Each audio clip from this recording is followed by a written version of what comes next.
అమ్మ ఇప్పుడు సాధనల విషయానికొస్తే పంచమకరాల సాధనం అంటారు గదా! హ్మ్. అసలు పంచమకరాల సాధనం అంటే ఏంటి? అసలు ఎవరు చేయాలి ఆ సాధనలు? పంచమకారాలంటే ఇప్పుడు బ్రాహ్మణులకి వైదికం ఉంది. వైదికంలో జేస్తారు. ఇంక అదర్ కమ్యూనిటీ క్యాస్ట్‌లుంటాయి. వాళ్ళలో చిన్నప్పటి నుంచే మాంసం పెట్టేస్తారు. మద్యం తాగే వాళ్ళుంటారు.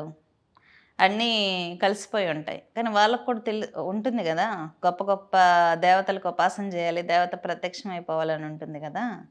కాబట్టి వేరే కమ్యూనిటీస్ బాగా డెవలప్ అవ్వడం కోసం తంత్రశాస్త్రాల్లో మన పండితులు బాగా ఆలోచించి తంత్రాన్ని అందించారనమాట.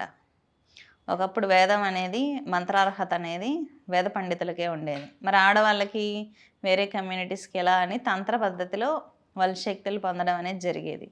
తంత్ర పద్ధతిలో ఏంటంటే మనకున్న అలవాట్లు ఎలా వదిలించుకోవాలి.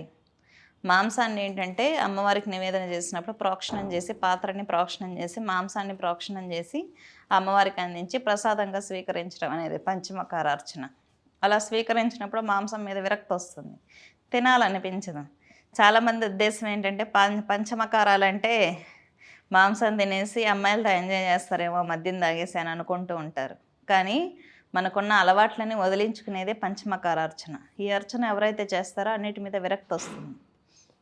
డిజైర్స్ ఉండవు.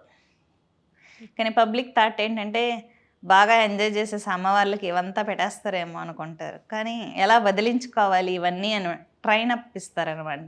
పంచమకార అర్చనలో ఉన్నటువంటి ఉద్దేశం వేరు.